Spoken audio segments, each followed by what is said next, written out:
ఉస్తాద్ భగత్ సింగ్ కి భయంకరమైనటువంటి ట్రోల్స్, భయంకరమైనటువంటి నెగిటివిటీ అయితే వస్తుందన్నమాట. ఒకసారి చూడండి. ఇక్కడ చూసుకున్నట్లయితే టాక్సిక్ అంటుందన్నమాట. ఎంతన్నో అంతరిచ్చిపోతావేంద్ర నువ్వు అని చెప్పి ఏ విధంగా అంటామన్నమాట. ఇది క్రియేట్ చేసిందే రణ్వీర్ సింగ్ అభిమానులు, బాలీవుడ్ ఫ్యాన్స్, బాలీవుడ్ బ్యాచ్ కాదనమాట. అక్షరాల మన తెలుగు యువత, మన తెలుగు హీరో అభిమాని అనమాట.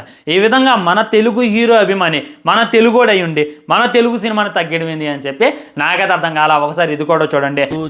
కర్పూరం, ఈ పేరేం పేరు దురంధర్, అగరవత్తి ఏం కాదు, ఆ పేరు కర్పూరం. నిన్నెవడు అడిగిండు. ఈ విధంగా అయితే మీమ్స్ బాగా అంటే బాగా సర్క్యులేట్ చేస్తున్నారు, వైరల్ చేస్తున్నారు అనమాట.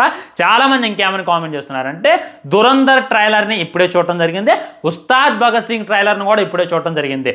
ఉస్తాద్ భగత్ సింగ్ ట్రైలర్ చూసిన తర్వాత నాకు కలిగినటువంటి ఫీలింగ్ ఏంటంటే ఎమ్మటే వెళ్ళి నేనైతే దురంధర్కి టికెట్లు బుక్ చేసుకున్నాను అని చెప్పి కూడా చాలామంది కామెంట్ చేస్తున్నారు అనమాట.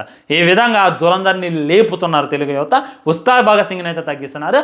అరే మన తెలుగు సినిమారా, మన తెలుగు హీరోరా, మన తెలుగు డైరెక్టరా, మన తెలుగు ప్రొడ్యూసర్రా అనేటటువంటిది ఎంత అంటే ఎంత కొలేదు. అదే ఉస్తాద్ భగత్ సింగ్ పాన్ ఇండియా రేంజ్లో రిలీజ్ అవుతుంది దురంధర్తో పాటు. ఎవడైనా సరే, బాలీవుడ్ వాడైనా వేరే వేరే లాంగ్వేజ్ వాడైనా మన ఉస్తాద్ భగత్ సింగ్ను డేకరో ఎందుకు డేకరో? దురంధర్ మా సినిమా, మా హీరో సినిమా, మా లాంగ్వేజ్ సినిమా, మా భాషడు అనేటటువంటి భేదాభిప్రాయం. కానీ మన మీద మనం కొట్టుకొని చావటం, మన సినిమా మీద మనం ఈ విధంగా హేట్ స్ప్రెడ్ చేసుకోవడం అయితే కరెక్ట్ కాదు. ఆల్రెడీ ఫుల్ వీడియో ఉంది కింద.